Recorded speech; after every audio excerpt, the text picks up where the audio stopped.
So I will shut up and we are starting.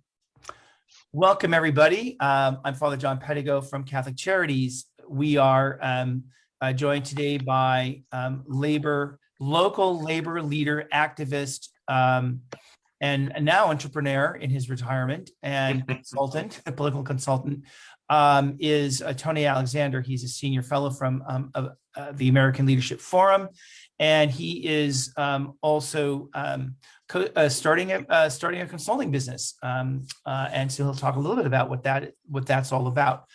We are going to have about a 20-second delay, so we're going to kind of pretend to freeze in motion until we get everyone started on what's happening. So we want to get started. So just give us a couple seconds to get started, and then we'll start one more time and as we get our live links all set.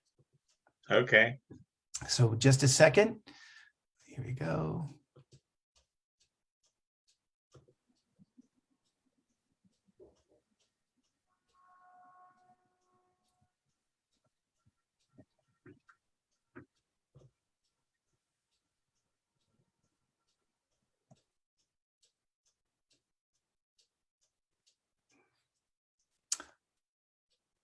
Welcome. My name is Father John Pettigo. I'm the Director for Advocacy and Community Engagement at Catholic Charities of Santa Clara County. We want to welcome you to our monthly, my clock is letting us know that it's ready to start. So welcome to our monthly brown bag lunch on Black Lives Matter. We have with us Mr. Tony Alexander, who is a longtime local labor activist, political consultant to the United Food and Commercial Workers. He is also an incredible speaker, a man of faith, and one who has grew up here in San Jose. His family is from here, Silicon Valley, and it's going to be really interesting to kind of hear his perspective on economic development and Black Lives Matter. He is also a consultant, or started his own consulting company that he'll speak about in just a minute. But without further ado, we're going to welcome Tony Alexander. And again, please put your questions and your comments in the chat box, and we'll raise those up to Tony as part of our work. So I am going to leave it to Tony. Welcome, Tony, and thank you for being here. And thank you very much. And now my phone is ringing, but I hope someone else will get it. So first of all, I just want to thank you, Father John, for having me, giving me this opportunity to come out and participate. And so I just want to let everyone know that, hey, everything, we just have to keep moving forward and just go out there. There are a lot of things that are happening in this world. And one of the things for me is I've looked back in the past and taken a look at some of the leaders that we've had here in San Jose and just figured out how to continue to move forward. One of the things that I always take a look at, especially with the Black community and labor, is, you know, it's a tough thing, but labor has always been an organization. And what I mean by labor, there are different unions that participate, have always been a great organization for people, especially African Americans, to participate and to lead. Some of the people of labor here in Santa Clara County that I just want to kind of highlight. One was a lady by the name of Edna McGee. She was a labor union leader for United Food and Commercial Workers, and she represented all the grocery stores and was a rep to a lot of the members in those stores. I remember because she was my rep when I worked at Jimco and at Lucky Stores. Another person, Sandra Hudnall, who after Edna McGee had passed, was another labor leader here. And when we talk about labor and some of the things that have happened here in Silicon Valley, San Jose, Milpitas, there was another gentleman by the name of Ben Gross. He actually was the mayor of Milpitas in 1966. But before that, he came and he worked for the UAW. So what ended up happening is that if you take a look at the city of Milpitas, he brought housing in for African Americans that were working for that Ford and GM plants that way. And when you talk about housing, okay, believe it or not, Milpitas was one of the first equal housing areas that brought in African Americans, then they were able to go ahead and purchase homes there.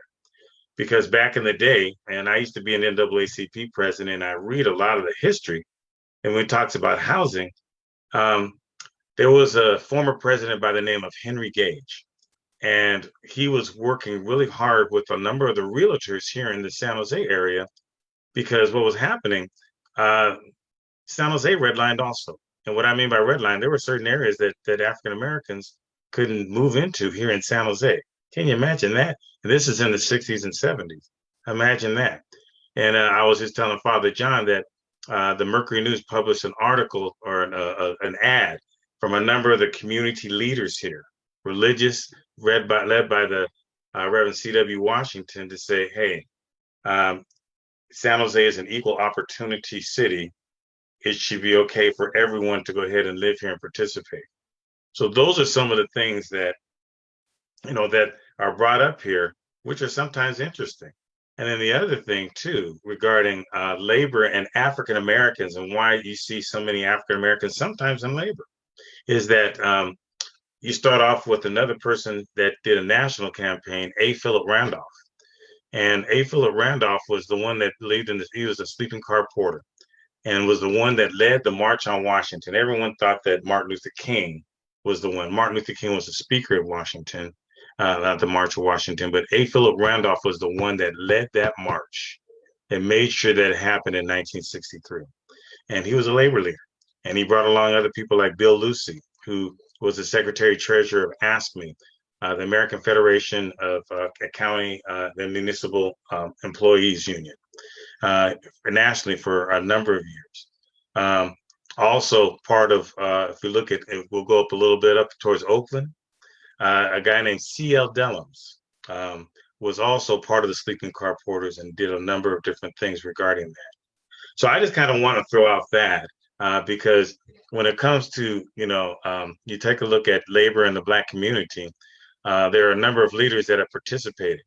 But also, too, I also want to let you know that it wasn't easy, okay? And it still isn't easy and you take a look at unions, and just being honest, unions are made up mostly of minorities, but the people that are leading it are normally white. And so we still have to figure out how to get people more integrated into our unions' leadership. So that's one of the things that we have to figure out and continue to do. One of the other things that we looked at, teachers associations were also something that were pretty strong back in the 50s, 60s, and 70s, because in the African American community, teachers were revered because they taught all of our children. They were out there. That was a great profession. Still is. And so back in those days, there were a number of African American teachers that came up and pushed students and pushed leaders to make sure that these things happen. So I just kind of want to throw that out there, and then also throw out that we still have a lot of work to do, especially regarding home ownership. Because one of the things you got to remember, right after the war in World War II, there was that thing called the GI Bill, where there were a number of African Americans that did not receive the GI Bill, even though they were able to participate in it. Or actually, we thought they were able to participate in it. But again, a lot of times that didn't work out. And just as you just now saw the movie over the past couple of years, the Tuskegee Airmen, where they went out there and they fought for this country just like everyone else did, but did not be able to get all the perks that our other folks that were fighting for our country got.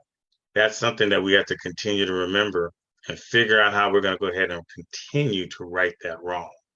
And so that's one of the things that we still have to figure out, how we can go ahead and right that wrong regarding policy that leads to home ownership. Father John mentioned that I have a consulting business now. And I do that because one of the things that I want to help out, Father John, is that I want my kids to be able to own homes too. And so hopefully, by helping them to go ahead and invest in own homes, such as my parents did with us, we're going to try to figure out how we're going to be able to do that. So those are some of the things that I take a look at and say, hey, this is what we got to do, but it's not easy. So those are just a few things, Bobby John.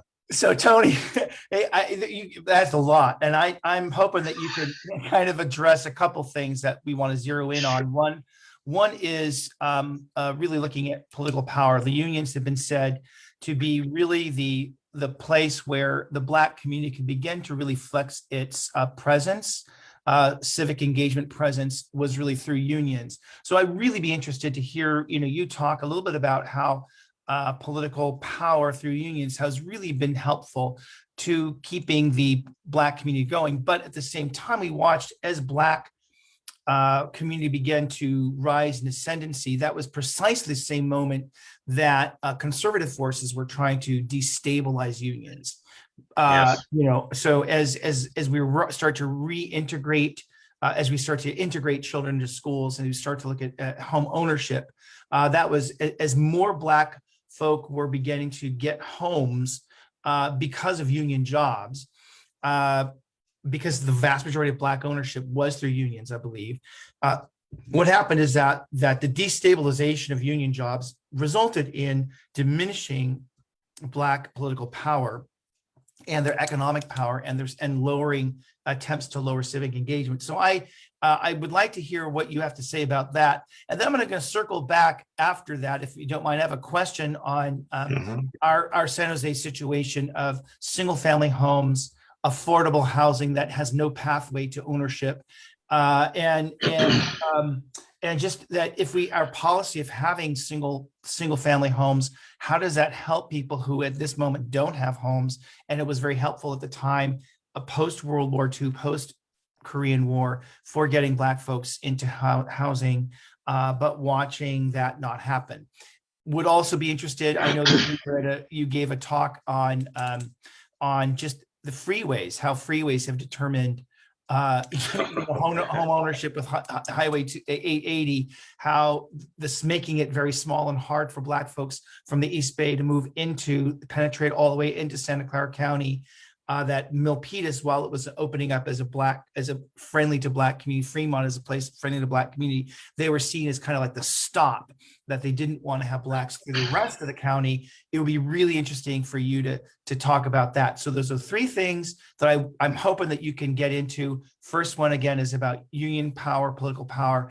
Second one, and I could circle back on it if you don't remember it, about home ownership, San Jose. And then the third one is just the historic difficulties that Black folks have faced in Santa Clara County because of decisions that were made to deliberately exclude and to deliberately marginalize Black folks from moving into Santa Clara County. So I'm going to shut up and get off the video and let you go to town. Well, I think that one of the things, especially with labor and the Black community, labor unions have been, again, starting with the AFL-CIO and A. Philip Randolph. A. Philip Randolph and the unions, they didn't always get along because he demanded power. He demanded that they be a part of it. And at the time, I guess it was the AFL, not the CIO. They were having some difficulties in trying to make sure that all that happened. But there have been a number of folks that have continued to participate. I still belong to the Coalition of Black Trade Unions that was started with Bill Lucy and another gentleman by the name of Charles Hayes, who was part of UFCW, and Bill Lucy was part of what they call Ask Me, and other labor leaders, where they held conferences every year to try to help build up Black leadership in unions, because a lot of times there will be 100 people and you might see 2 Blacks in the union. Okay. And they had to figure out how they can go ahead and manage through all that. And the Coalition of Black Trade Unions was one of the ones that did that. Also, another group called A. Philip Randolph, named after Asa Philip Randolph, was another organization that helps African Americans to participate by holding a number of workshops and other things, putting together leadership development so that people can go ahead and work their way up in the union. And I mentioned a few labor leaders, Edna McGee, Sandra Hutnell, that were part of United Food and Commercial Workers around here, that really helped out as far as guiding me, because one of the things with me, when I retired, I was the assistant to the president at UFCW. And that allowed me to work with all these different organizations, PACT, other organizations that, well, I go out there and they look to help minorities out in the community and also in the organizations that they participate in. And so I was very fortunate to be able to help out a number of different organizations because I related to them. And we were able to go ahead and participate and make that happen. So A. Philip Randolph Institute, Coalition of Black Trade Unions. Also, SEIU has an organization, AFRAM, that helps their African Americans connect in their union because SEIU represents local governments, they represent janitors, they represent a number of people in different organizations. It's the same thing with IBEW. I know that they have an organization that does the same thing. UFCW, United Food and Commercial Workers, also has one where it's called the Minority Coalition, and I meant to wear my UFCW Minority Coalition shirt today, but I did not. And what they did is they participated and made sure that we were able to go ahead and lift people up. The Minority Coalition is still good in UFCW. The Coalition of Black Trade Unions, even though they have the pandemic, still meets once a year. The same thing with A. Philip Randolph. They still meet once a year where they pull people in to try to figure out how we can build within our unions. And it's a good pathway to make that happen.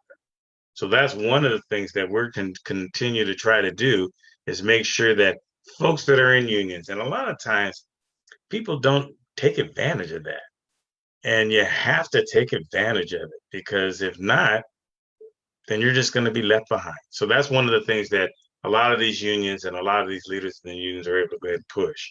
Also regarding home ownership, and you know what kind of happened in Milpitas and what happened in San Jose. San Jose, I still think has some of that, but not as bad as it was before. But when you say that, you go, you know what? It's not as bad as it was before. Okay, that means it's still bad. That thing still happens, and we got to figure out how we can open the doors and make sure that we figure out how we can get more home ownerships here in San Jose. Just to relate a related thing with my son, he graduated from college. I would love to have him stay here and live here. Okay, and I also have a son that's a teacher and a daughter that's a teacher. I would love to have them stay here, but we have to figure out how, through economic wealth, where they can go ahead and figure out how they can do that. Does that mean that parents and grandparents are going to have to put down payments for them to be able to go ahead and make that happen? Some have the opportunity to do that because they've been able to build a family wealth, and then others might not have that. And so that's just some of the discussions that we're going to have with the city of San Jose, because right now I think we're in a transit mode, okay, where you're building houses around transportation, okay, but that might work for some folks, but it might not work for all. And those type of homes are not single family homes where you're going to be able to raise a family. So those are some of the things that we're going to have those larger conversations about. I have some folks that are friends of mine that are realtors, African American realtors, and they've been pushing how to get wealth in our African American community so that we can go out there and purchase land because we're so far behind. Sí, There are so many folks. There are so many folks that would love to go ahead and purchase a house and be like like the kids in my school. When I met with some of my James Click people the other day, most of them have homes. Okay. And so my kids should be able to say the same thing. ¿Cómo salió mi nombre? Pero they should be able to say the same thing. Trabajando mientras.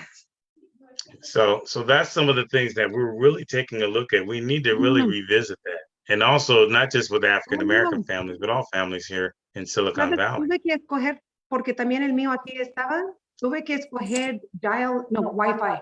Rose, Okay. Let's put you on, Rose. You're going to have to be muted. Hey. Oh, I'm so sorry. Hi, Rose. But yeah, so that's one of the things that we really need to take a look at regarding how we're going to go ahead and try to put together home ownership, because it's difficult. And again, I'm fortunate. I've lived here all my life, so I yes, it's expensive to live here, but I kind of don't know that because I've lived here all my life. When people come in and my friends move in here and they go, "How did you survive? How did you do that?" Well, I have a strong family. I'm very lucky. My dad has been here since '55. Went to San Jose State, and him and his good brothers that went to San Jose State, they said, "This is what we're going to teach you. We're going to make sure that you understand that." And one of my good friends, Joe Wyrick, who owns, he started owning homes at 18. Okay, we talk, we try to figure out how we're going to go about doing some of those types of things. But again, it starts small, and then we have to kind of expand it. And then I think the last thing that you were asking, Father Ben, Father John, what was that? The Well, last I question that you wanted, were I asking. want us to hit this thing about historical, you know, kind of the way the freeways were made and how that here in San Jose, like we ask about Highway 880, then Highway 17, and how why is it only 2 lanes north and 2 lanes south getting in from the East Bay into San Jose? What were they thinking, and why are there no off ramps? Why are there no on ramps that make any sense in certain areas of the city? And especially as it comes out of the East Bay. And so when I was at a talk a few years ago, you were talking about that, about how the freeway, the system itself, and how freeways have intentionally segregated people, and why, as a result of a number of policies that were designed to keep Black folks and Mexican people marginalized as landowners, as property owners, as homeowners. And at the same time, if they were going to move somewhere, they're going to move in one area or one zone of the valley and not other zones or no other areas. Today, we have a 3.2% African American, and yet the poverty level is and the amount of folks that are in the system, the incarceration system, are so much higher than the numbers represented. And part of that, people say that, that might be due to just this systemic exclusion. And I would love to hear your perspective on that. Then I have a follow-up question that I'd like to get around how unions might help kind of bring an adjustment to some of that. Well, I think on the haves and the have-nots, that's what I'll just kind of say that. Part of what has happened, I think part of it had to do with some of the industry. When we had the IBMers and the Hewlett Packards that came in, a lot of folks came in from the South, and they had the perspective that we're going to go out here, we're going to make it, we have that idea of how we're going to try to continue to help build that family and make that work and work with family growth, similar to what we did in the South or did in the Northeast. Now it's just a little different, and I hate to say it that way because I sound like when I was younger and I used to tell my dad, "Dad, you just don't understand. It's different out here. Okay, you just don't get it." I'm trying to figure out how we educate people that are out here to make sure that we continue to have that good family nucleus and try to figure out how we can try to make that work. Part of it is through the church, and then also part of it is through the labor organizations that we work with, and trying to get them to participate and build up. And I'll just be honest with you. I know with the labor organizations, it's very difficult. When I retired 5 years ago, I had a group of young well, not young, they're middle-aged African Americans that I wanted to kind of push and take over, because you can't do anything unless you have someone that's following up with you. It's been a little difficult, okay? And people keep telling me that, I got this to do and I got that to do, okay? And I keep telling them this is our responsibility. So it's a little different that way, where we're trying to encourage people to continue to participate. But, you know, and sometimes racism really gets you down. These past couple of years have been somewhat difficult when it comes time to, especially when we highlight Black Lives Matter. And, all of a sudden, because believe it or not, all the things that are happening, they've always happened. It's just that now they're being televised and now people are starting to see it. So how do we make that adjustment to kind of figure out what next steps and how do we adjust with our folks that are here that are leading? Because sometimes people just want to go, I don't want to get involved. And we see that in politics, we see that in everything else. And so what we have to try to do is get people to get back involved. And again, that has to do with labor. That also has to do with the Black church, because I attend one of the oldest Black churches here in San Jose. It holds Black Baptist Church. But it's like most other churches, they're shrinking because people are looking at churches, and it's the same thing with labor organizations a little bit differently. Okay. Yeah, I belong to the union. So what am I supposed to go ahead and do? Well, the attitude that I had, and Edna McGee and Ben Gross and some of those folks made sure, okay, you belong to a union, yes. You always have to continue to ask the question, how are things getting better? Okay. What are you going to do for me? Okay. How do I go out there? You got a contract. Okay. What's in this contract for me? And those are the things that I always ask, because let me tell you, the reason why I got involved in the union, because I was nosy. I wanted to find out what my rights were, okay, and what I can go ahead and do and what I can't do, okay? And that's what we have to make sure that our folks are doing too. They have to figure out what is going on and what are my rights, because let me tell you, for me, when I was a union rep, the contract was something that it spelled out everything. And so you just have to figure out how to follow it and follow it correctly. And so what it would end up happening is that if you didn't follow it correctly, then you can be terminated. Okay. And the company has a right to do that. But if you follow it correctly, then you should have a job for a long time, and you should be able to help people continue to do those types of things, get better benefits because you're going to be actively involved. You're going to keep that company going with good people and good help, and you get good benefits and a good wage. And so those are the type of things that we have to continue to remind people about that. In fact, I just had a conversation with my son, who actually works in the grocery store too. And I said, son, one of the best things that happened with me is that unions provide excellent benefits, health benefits. They provide, again, a good contract to know what you can do and what you can't do. We have to follow that, and we have to participate in that. So that's one of the things that trying to get folks to understand that nowadays is a little difficult, but again, it's not impossible, and we can make that happen. So that's one of the things that we kind of have to figure out how we go about doing that.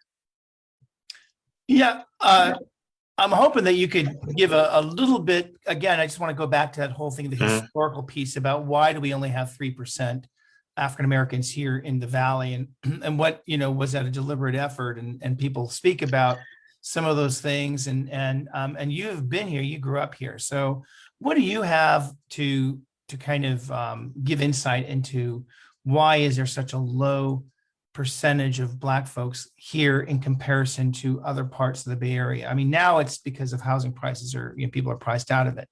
But back in the day, it wasn't so. Well, I think it was housing. I think it's housing, and also opportunities for business. Okay, I love barbecue. There's not that many barbecue places that I can tell you that are great around here. Okay, that's one of the things. The type of foods. Okay, I love my barbecue, and right now I can only go to Jackie's. Well, there's others, but I'm going to see. I should have done that, but I did. Okay.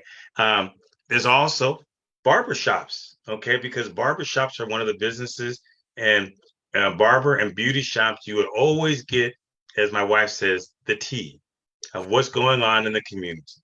Okay. Well, there's not that many Black barber shops left here. Okay. And part of it is that it's not as many black folks are coming through. So that's one of the other type of businesses. The businesses I think that have been being that are coming here aren't bringing people um, that sometimes just don't feel welcome.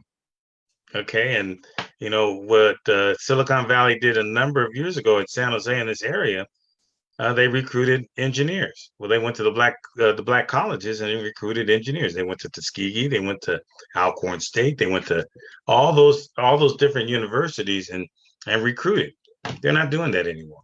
Okay, so that's one of the things, and so you're not feeling as welcomed as it is now. When you look at Oakland, which has more black businesses that continue to thrive and make that happen, then you see people that will move to Oakland because they feel more welcome. They move to a Berkeley because they feel more welcome. You see a larger percentage of people that are there. They're still having the same type of a problem too, where businesses and other folks are moving out too. Same thing with East Palo Alto. When I worked in the grocery store, East Palo Alto was, they used to say that was one of the black cities. It's no longer a black city because a lot of people have moved out. The homes got too expensive. When their kids graduated, their kids couldn't live there. So they all moved away, and so did their businesses. And then what they did is they also, I love what they did. In East Palo Alto, there used to be a place called Whiskey Gulch, okay, where they had certain businesses. Right now, it's the which hotel? It's one of the most fanciest hotels in the world that's there on that spot there in Whiskey Gulch. Okay, what happened to all those businesses? Now they're getting a great tax benefit from that hotel, but from those businesses that used to be there, West Sounds, the barbecue place, the barber shop, okay, that were all small businesses that were there. They're gone. And so the same thing has kind of happened here, even in San Jose. There is not as many black businesses that were participating. My barbershop, when I first had hair, is gone. Okay. In fact, the three barbershops that I know, they all retired. And one still is a black barbershop, but the other two aren't. And they're having to find places to where they go about doing that. So I think that part of it is that um, sometimes people want to come here and they feel, and they want to feel welcome because they always ask. So they always ask and sounds like, so where's the black community? And I always have to explain the black community. We're very spread out here. We're all over the place. No, no, there's got to be a street or something where all the black people, that's what happens when you go to Atlanta. I can tell you where folks are in Atlanta. When I go to some of the other cities back east, I can tell you where they are, okay? Because there are businesses and there are ways that we can go out there and make that happen. Not here in San Jose. So that's one of the reasons I think that it's very hard and very hard to participate. The other is that I'll just be honest with you. One of the things that we've always wanted to do is we wanted to always make sure that we blended in with everybody. Okay. I feel I'm proud to say, hey, I go to an African American church. Okay. I love going to the African American church because then my kids are able to go out there and grow up and identify with some of the problems that us African Americans have to be able to face. Okay. I belong to organizations too that have African Americans, okay, that will go out there. I'm not ashamed of that. Okay. But there are also some folks that when they moved here, they thought that sometimes what you have to do is you have to blend in more and be able to do that. Same thing happens just like on a job. Okay. Um, I know that that's one of the reasons why I was a part of the Coalition of Black Trade Unions and A. Philip Randolph. Why? Let me tell you something. I learned more from that than I do as far as some of the other organizations that I participated with. In fact, I'll tell you, the best lesson that I got as far as leadership was from the NAACP. Okay. And so I got my butt kicked. Then they sent me to church and I got my butt kicked even worse there in the black church. Okay. But let me tell you something. It made me a better leader. It made me a leader, not just a leader in the African American community, but just a leader. And so those are some of the things that kind of happen that miss out. Father John, is that when a lot of people come to San Jose, sometimes they have identification problems that they can't identify in a community, because most times when you go to an Atlanta or to a New York, you can go to a community and find food, you can find hair products, you can find other things that people might need, okay, where they're not going to go ahead and get that. So, Right. yeah, so that's kind of what it is. And a lot of people don't talk about that. They don't want to say that. So speaking about our the role of Black church and again the labor movement, can you talk a little bit about and the Democratic Party? A lot of people talk about the Democratic Party, the union and the Black church are almost said in the same breath. Is that true in San Jose, and why is that true? And is it still true today? It can be true. Let me tell you, it's very difficult to move up. You don't see that many African Americans that are leading the Democratic Party. There have been a couple. I remember Tom Fulcher was head of the Santa Clara County Democratic Party for a little while. I'm trying to think of others that have participated and done that. But sometimes it's just kind of difficult because it's difficult, especially here in Santa Clara County and in California, to kind of, as I say, go through the streams of where you have to go to be a leader. Okay. As I tell people, when I talk to the African Americans in different organizations, I tell them, when it came to politics, I was only one of probably 3 people in California that can write a check for $1 million or participate in signing a check for $1 million to do a campaign. There's only 3 of us that probably could have done that, because we were political directors and we were head and doing some of those types of things. Okay. And with that comes a lot of responsibility. But when I can name them, when we used to go to conferences, I used to see it. Hey, how are you doing? Okay. So sometimes that's very difficult to be able to go out there and to participate and to be able to rise up and be able to maintain that. Okay. Because we still have a society that still looks at things a little differently, and can't believe that a Black person is actually leading something. Okay. We still have a society of that, like that. And when I was a labor leader and I used to go to conferences, it used to be interesting. I was usually the head person, and I would have a white person and somebody else that was with me.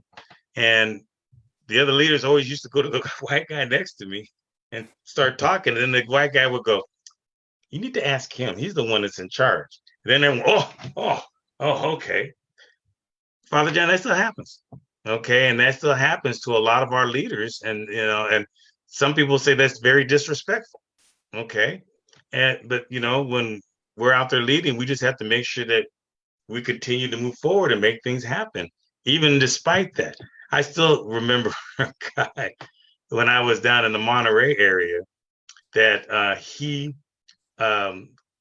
go, "I'm in charge of this project, and our union says that we're not going to go ahead and do this, but we're going to stay neutral." And he says, "You know what? I'm going to go over your head, because I know your boss is over your head. I'm going to go talk to him." And I go, "If you talk to him, he's going to tell me that we're going to kick your butt and kick you out." Okay. And I said, "I'm trying to be nice to you and say that we're just going to be even and nice." Okay. And he goes, "No, you are not the one that I need to talk to." So what did he do? He went and talked to, you knew my boss. And my boss says, "You should have listened to Tony, because now we're going to whoop your butt and you're out." Okay. And so, but see, those are the type of things that, and I just took it with a grain of salt, because I still laugh at the guy when I see him. But the thing is, though, is that I go, "See, you should have listened to me, because I was trying to be nice to you." Well, that's how it usually works. And so a lot of our leaders have to work and participate and to be able to do that. So that's what happens sometimes in labor organizations, but you still make it work. Okay, because one of the things that with leadership like mine and others that are minorities, when we have things, especially in our labor unions are mainly minority folks now. They're but the minorities are a majority in these unions, just like we are Right. in society. And we need to have people that believe in that type of leadership to say, how can we help and what can we do to make it better? Now, my perspective might be different from the leadership perspective because still in the leadership in most of these unions are white. They're white men. We need to have more women in charge. We need to have more minority, African Americans, Latinos, Asians, everybody, so that we have that type of perspective. And so that's what we still need to do in labor. Now, I thought that to become a leader in the union, to be an official, you had to be elected from the membership. Is that still the case? And then why is it that the majority constituents in a union still continue to vote for white candidates and white male, cis male candidates? Why is that? Well, yes, most unions are Democratic, or in fact, all unions are a Democratic organization, but you have to run for office. And then there are some that are appointed. So in UFCW, we have a president and secretary treasurer that is elected. And so then they're able to go ahead and work and appoint their staff. There are other unions where all the staff are elected and they do that. Part of the problem is that, for instance, if someone were to run for president of UFCW 5, they probably have to raise close to $50,000 to $60,000 just to run for office. Okay, yeah, then they got to collect it. They can't. Where does that money come from?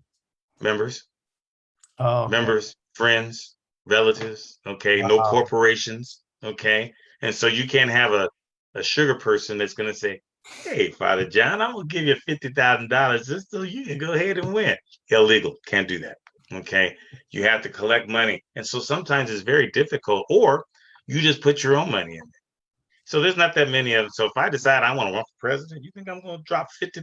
Wait, Linda, I'd like to drop $50,000 so I can be president of my union. Okay, and that's just the honest fact. Okay, a lot of times that's not going to happen, and so you have to find people that are going to go out there and be able to raise money and be resourceful. But that doesn't mean that you're going to be a good leader. And so that's what's happened with some of these unions too. You have some union leaders that are really good union leaders, okay, and they're for people and they're trying to figure out how to make that happen. But then also too, you have to be a good administrator and be able to participate and make that happen. And there are some unions that have that. You know, I've worked for some guys that have been very good and they understood it and they participated and they placed people in those leadership positions to make that happen. Okay. And then you got knuckleheads, okay, that are going to sit up there and say, best example that I can give you about organizing is that when I used to go out and organize different plants, okay, I had to understand who was working in those plants, okay. They could be Nigerian, they could be Guatemalan, okay. I'm not going to send somebody that's Guatemalan that can't speak the proper type of Spanish that's in that area, because we all have differences, okay? But if you're trying to convince people, then you have to be smart enough to be able to do that and not say, they all speak the same language, okay? So just go ahead and just send that person out there. They kind of look the same, okay? Believe it or not, there was leadership over the years that would say stuff like that, okay? And then wonder why they lost. And so, you know, you have to talk to people to get them to understand that point that we need to hire certain people to make sure that we go out there and win. So being and black, so, I was going to ask you, if you're being a black man, does that give you a certain insight and a certain wisdom from life experience to be able to organize marginalized communities more than someone that has not had to struggle with the question of racial or economic marginalization? Like being a absolutely. black person, what are the advantages of being a black person in the labor movement then at this moment? Oh, absolutely. I belong to the church. I belong to so many different community organizations. Okay. And so when I need help organizing, I go out there and talk to my friends. I talk to my family. Okay. Because someone in my family might be in a spot where I need to go out there and do that. I understand how to organize and put that together. a lot of times when we go out there and just say, oh, there's a company, we're going to go out there and do that. Now, what I used to look at, and I'm just going to make up a company X. I'll look at company X's makeup. I'll look and see where they are in the community. Oh, they're in East Palo Alto. Oh, most of the people that work there live in that community. Oh, I need to go talk to so and so. I need to go talk to so and so. Or they live, or we're organizing something in East San Jose. Oh, they all go to the church on Our Lady of Guadalupe. You know what? I'm going to go talk to some of the leaders there and say, hey, look, we're trying to go out there and to do this. Now, most times organizers will go out there and do that, but sometimes they're not connected to the families. They're not connected to the community. And that's one of the things that when I used to hire people, I remember I was hiring someone for my Walmart campaign. I said, here's some of the things that I need in a community leader. Okay, I need this. So I had a person that was very nice, well-rounded resume, and I had somebody that knew every person in the community. So guess who I hired? I hired the person that understood everything in the community. So that's one of the perspectives that I used to give, because, oh, you know so-and-so at that church? Okay. Do you know so-and-so that's doing it? Are you a part of that organization? Yes. And so that's sometimes the difference. And that's what you will find with community leaders, especially minority leaders, because we do certain things that are different than other communities. So the answer is yes. Right. Yeah. It just seems that, African-American ascendancy, Latino ascendancy really is a very strong relational capital. To that end, I think, these lunches are, looking at the Black Lives Matter movement as well, the intersectionality. We're all looking at intersectionality of today we talked about intersectionality of Black community, economic ascendancy through union participation, civic engagement through union participation, and just community engagement, and where all these things come. It helps us understand this. Could you talk a little bit about the Black Lives Matter and how the Black community here in San Jose, is it discovering, it's working with the Jewish community, working with the Muslim community, working with the Asian community, working with the Latino community? How is that working or not working? And, and yourself as a labor leader, but also as a community leader and a faith leader in your own community. How do you see all of this working together? I think they're doing a good job. I think that the Black Lives Matter here in San Jose, there's not that many Blacks. So, but the thing that they're doing is that they're all spread out. But I think that they're doing a good job. Yeah. And I think that a number of them are asking questions, okay, of what we need to go out there and to do, okay? Are they doing everything perfectly? No, okay? Because let me tell you something. I don't know what's perfect, okay? What's perfect is that we don't have to have Black Lives Matter because we're not going through these problems. Not going to happen. But I think that these young people are asking those questions. And I'm working with a couple of young people to go ahead and continue to push them and ask those questions. And they're going out there and they are asking those questions and they're pushing the buttons. And because I know that because I'm getting a couple of calls from, why is this someone so angry? And they say something about that. I said, because what they're talking about is something that has happened in this community that's true. Black Lives Matter. And we have seen them.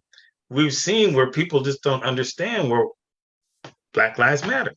Okay. They don't understand that, we have to have the talk with our young boys and our girls. Okay. They don't understand that. What do you mean to talk? Okay. So those young people are asking those types of questions. And then we also have to help them with some of the other things. One of the things that, and I'm at fault of that too. What I always tell people is that whenever I take you out on a march, okay, and I participate in a march, I will never ask you to do anything that I wouldn't do. Okay. If I'm going to get arrested, I'm going to tell you, Father John, okay, I'm going to get arrested out here and you might get arrested too. But I want to let you know, you might have some cuffs around your wrists. Okay. I always let people know that because one of the things that happens now, sometimes some of our young people are shocked that the police are shooting rubber bullets. Yes, they are. Okay. So, but I want to let you know that that's what they're going to go out there and to do sometimes. Okay. We are pushing against those types of things. In fact, that's why we sit up there and meet with the chief and the others to tell them, you know what, you better not be that crazy to be shooting us with rubber bullets. Okay. Because this is the face that you're going to be shooting. And that when I have that little scar on my head, this is the face that you're going to be talking to after. Okay. Because I will come back and talk to you. So we have to have our young people understand those type of things, that you do sometimes have to have a group of people that are going to go out there and talk and do that. And then I want to make sure that you have the young people that are going to go out there and say, no, hell no. Okay. Because we have to have that, both of that combination of folks. We have to have that. But I want those two groups of young people to talk to each other so that they have an understanding of what we need to do, what's best for our community, because they're both right. And so we have to figure out how they're able to go ahead and comprehend that. The best story I can give is that when I was president of NAACP, I had Walter Wilson. My good friend was my first vice president, and he was a Black Panther. My second vice president was Millard Hampton, a police officer. Okay. And so what we used to do is we used to have these knockdown, drag out fights about what next steps that we had to go out there and to do. Okay. But at the end, we all came out there and we agreed. Okay. And then there were sometimes when I would go to the community and say, look, y'all crazy. I got to send Walter in because he's going to bring the Black Panther perspective into that, because y'all need to hear that. Oh, no, we don't. I go, yes, you do. And then there were times when I had to have Millard go in there because Millard was the police officer, and he's going to give you the way that the police look at this and what they're going to do to you. Okay. I remember we had a conference one time where we said we're educating our Black community on gangs. And some of our folks didn't understand. And I said, I want to tell you the truth. This person here, he's the cop that's going to arrest your son or daughter. Okay. I want him to tell you what he's going to do to your child. He can't do that. I said, don't tell us what he can't do, because he already did it to half the community. You need to have that understanding so that we can prep for that. And then the other was that we had the other perspective of the group where they were progressives. I want to come, the little white guy that wants to come in and say, I want to tell you how you should do these things in your community. Then I said, well, when you have your own organization and company or something like that, then you can do that. But you're here at ours and we're talking to our community about that. Wait a minute, I need to go ahead and take. I still remember at that, we had all the TV cameras on. Millard Hampton put that guy in a hammer lock that I've never seen before. Okay. Picked him up, put him aside. Okay. Because he was our community telling us what we need to do. And he's never going to go out there and do any of that type of things. He just wants to go out there and speak it. We're talking to our community saying, we're fearing for our Black kids, and this is what we have to do. But no, wait a minute. I got to tell. So then after we picked them up and took them over there, I said, look, again, you can have your own workshop and you can do your own thing, but you're at ours. Respect what we have to say. So sometimes you have to have that balance. But the other is that I'm just hoping that these young people and our leaders now, and I'm continuing to work with them behind the scenes, because I kind of tell people I'm getting older. They need to do out that stuff sometimes themselves, as I did. Okay. And I will do more marches from Zoom than I will be at the march, but I still will go to a couple of marches. So when I'm there, just remember. Yeah, I think that's really, Tony, I just want to thank you. This is really interesting because we've had, different speakers, and they come from a real spectrum of political analyses and perspectives. And you're giving us a very, along that spectrum, because there's not one monolithic voice that speaks for like the entire community. I think that's one of the things that we're learning, even though that we're a small Black community here. It's just like there's this a number of voices, right? And there's 12 people and there's 14 opinions. It's like, there's a lot of ways to look at this, and not everyone's going to be on board. How do you deal with the more conservative elements in the Black community that are looking at the, maybe as you said, let's just all blend in, let's all get along, versus these more technical, these more agitational voices that are calling for a more aggressive approach. So can you tell us a little bit about that? I'm having a little bit email. I'd ask them to work. I said, if you want to be conservative and do some of those types of things, that's fine. So here's your conservative way that you can go ahead and participate and make that happen. And if you're going to be very conservative in your way, then make sure that it's good and that it's explained to our community. It's the same as the progressive, because I've been to a couple of meetings where I got the young people just hammering. I said, okay, fine. Action speaks louder than words. Okay, so what actions do you want us to go out there and do? Where are you going to take me? Where are you going to take me? Where are we going? And it's the same thing for the conservative person too, because usually I go, I've worked with your young people, with your kids. Okay. So this is what you're telling your kids. Well, that might be a little bit different. No, I said, because you're talking to all of us about what we all need to go out there and do. And so, the perspective, just make sure that conservative person there actually have some good points too. And so just like what I always do too, I have a picture behind me. My pictures, I have my picture of Barack Obama, and right next to Barack Obama is Colin Powell. Okay. And so great perspectives from both of them. I love them both because they have great perspectives. And then I have another picture that I have, let's see, where is it? I have Nancy Pelosi, and then I have Condoleezza Rice. And so they all have a perspective that we can go out there and use because they are great leaders. And so I just tell the person that might be conservative, you're going to be my Colin Powell? Because the general was great. He knows what he's doing. You're going to be my Condoleezza Rice? Okay. Condoleezza, sometimes I disagree with some of the things that she might say, but she's a leader and she knows how to go ahead and pull some stuff together, and she will make some things work. Are you going to be my Barack Obama? Okay, yeah, you can go out there and do that. Or, are you going to have the perspective of a Nancy Pelosi or a Willie Brown? Okay, because they're progressive. They know how to pull people together and make it work. So what's it going to be?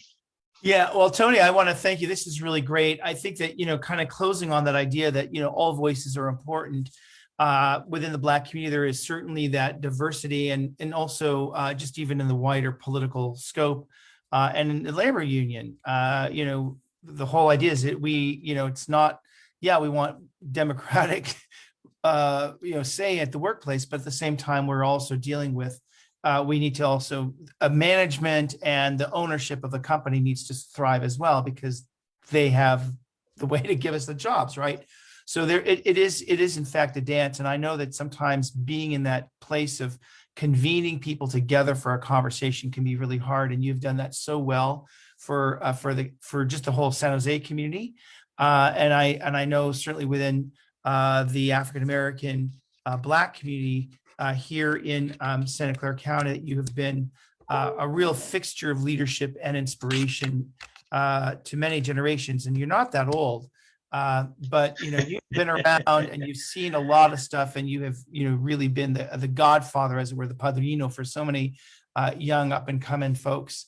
So I want to thank you all for this, and I want to also thank I call her my co-producer, Junier Butler, who is Miss Junier has been doing. She's up there. She's doing a lot of work behind the scenes, getting things together. And of course, want to thank Gladys Lee from our development office and communications that has really helped put this together and posting this on Facebook. Want to thank all of you who are watching this. And on the Facebook, folks, my friends that are watching this on Facebook, please do share this with others. It's really important that we're all in this together. We're all having this conversation. And again, thank you very much to Tony Alexander. I hope that you can come back. We have this every month on a Tuesday. Next month, we'll be talking about Juneteenth. And we will get you information about what's going to happen in Juneteenth and why that's important for our community, and how we celebrate it and what it means for the future moving into the next this next year as we're coming up. So thank you all very much. And thank you, Father John. I really appreciate it. Thank you. Thank you so much. Bye. Aye. Thank you. All right.